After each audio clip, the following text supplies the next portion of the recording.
Aku merasa takdir yang tersurat untukku kurang bagus karena ibuku meninggal ketika usiaku baru 5 tahun. Sedangkan ayahku meninggal, aku dan Kak Eli satu-satunya saudaraku. Untungnya Kak Eli sudah punya suami. Sementara aku masih duduk di bangku SMP sehingga aku mengandalkan Kak Eli untuk membiayai sekolah dan kebutuhan sehari-hariku. Itu pun hanya sampai tamat SMP. Setelah aku lulus SMP, kakakku angkat tangan. Aku malah disuruh cari kerja saja supaya bisa menghidupi diriku sendiri. Tapi apa yang bisa aku perbuat dengan ijazah SMP? Lagi pula saat itu umurku baru 14 tahun. Melamar kemana-mana pun tak akan diterima karena masih di bawah umur. Sementara Kak Eli hanya bisa memberi uang seadanya tiap bulan. Uang yang jumlahnya tidak seberapa, untuk makan sehari-hari pun kurang. Karena itu aku berusaha mencari duit sendiri dengan segala cara, dengan membantu-bantu di pasar. Yang penting bisa makan tiap hari tanpa harus menunggu kiriman dari kakakku. Hal itu berlangsung selama bertahun-tahun. Setelah usia 18 tahun, aku mulai berpikir untuk mencari kegiatan yang lebih bagus daripada sekadar menjadi kuli pasar. Karena itu, aku sengaja membuat SIM A dan C dengan tujuan ingin menjadi sopir angkot. Mudah-mudahan nanti ada pemilik angkot yang bersedia menyerahkan mobilnya untuk kusupiri. Tapi sebelum hal itu terjadi, aku berjumpa dengan teman karibku, Johnny, yang menghentikan sepedanya persis di sampingku. Adi, apa kabar? Tanyanya sambil memelukku. Johnny, sautku kaget. Wah, keren, kamu sudah punya mobil sendiri sekarang. Asal rajin nabung, beli mobil aja sih nggak susah-susah banget, Ed. Aku juga senang menabung, tapi kan penghasilan aku pas-pasan. Apa yang bisa aku tabung? Ayo deh, ikut aku, biar bisa ngobrol lebih panjang lebar. Aku pun masuk ke dalam sedan milik Johnny dengan perasaan kagum karena teman karibku sudah punya sedan segala, padahal dahulu dia senasib denganku. Sama-sama anak orang tak punya. Tapi sejak dia pindah ke kota, aku tak pernah berjumpa lagi. Sementara aku tetap tinggal di kota kecamatan yang jaraknya 30 kilo dari kota besar. Kalau mau maju, kamu harus mau tinggal di kota Ed, kata Johnny sambil menjalankan sedannya ke arah timur. Di pinggiran begini mana bisa nyari duit, kecuali kalau kamu mau bikin tempe atau dagang sayur, mungkin bisa untuk memenuhi kebutuhan sehari-hari. Aku kan gak punya saudara di kota, mau tinggal di mana?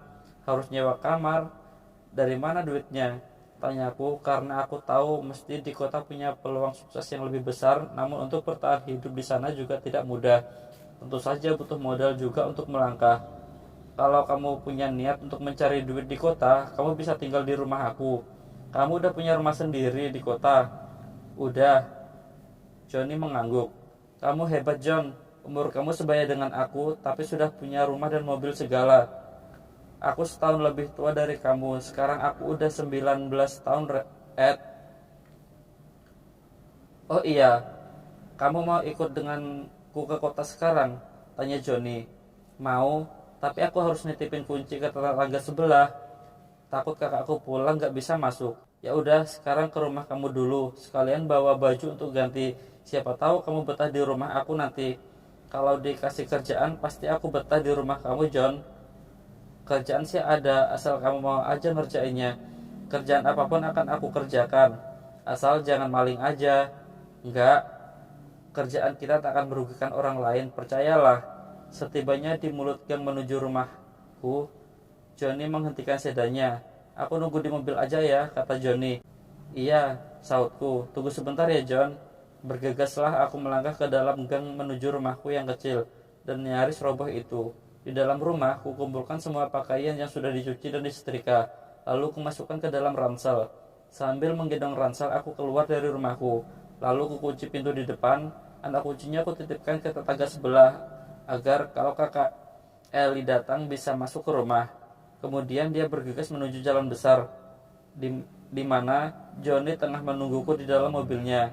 Pada waktu aku masuk ke dalam mobil, Johnny memandang ke arah kakiku yang cuma mengenakan sandal jepit. Kenapa gak pakai sepatu, Ed? Sepatuku udah jebol, belum punya yang baru. Sautku jujur. Nanti di rumah aku banyak sepatu yang udah gak kepake. Kelihatannya kaki kamu seukuran dengan kakiku, kata Johnny. Aku biasa pakai sepatu ukuran 40. Sama, Aku juga pakai nomor itu, kata Johnny sambil menjalankan mobilnya. Aku memang sengsara, John, sejak ayah aku menghilang. Aku mengandalkan belas kasihan kakak Ellie, tapi dia kan punya suami, tidak bebas juga untuk ngeluarin uang. Makanya setelah tamat SMP, aku nggak bisa lanjutin ke SMA, karena kakak aku nggak sanggup lagi biayain sekolahku. Johnny terdiam, mungkin sedang memikirkan kesengsaraanku ini. Lalu Johnny berkata, kalau kamu mau mengikuti langkah aku, pasti tak akan kekurangan lagi, asalkan kamu mau aja. Mau, John, aku nggak pilih-pilih kerjaan kok, tugas apapun aku jalanin, asalkan penghasilannya memadai. Memangnya apa pekerjaanmu? Kamu harus merahasiakannya ya, jangan sampai orang kampung kita ada yang tahu pekerjaan aku sekarang. Aku pasti akan merahasiakannya, John. Memangnya apa pekerjaan kamu? Aku hanya bertugas menyenangkan kaum wanita yang rata-rata berusia di atas 30 sampai 50 tahun. Oh ya, bagaimana cara menyenangkannya? Meniduri dan memuaskan mereka. Hahaha, sambil menyelam minum air dapat duit banyak sambil menikmati enaknya bermain cinta. Enak kan pekerjaanku? Enak banget, aku juga pengen kerja seperti itu. Tapi duitnya besar, John. Ya gede lah, kalau nggak gede aku juga nggak mau. Buktinya dalam tempo setahun aku aja udah punya rumah dan mobil. Karena aku dianggap memuaskan nafsu ibu-ibu itu. Ibu-ibu itu pasti orang-orang tajir ya. Ya iyalah, ada istri pengusaha, ada yang bisnis sendiri, ada juga istri pejabat. Dengan berbagai alasan mereka mencari kepuasan dengan mencari gigolo. Gigolo?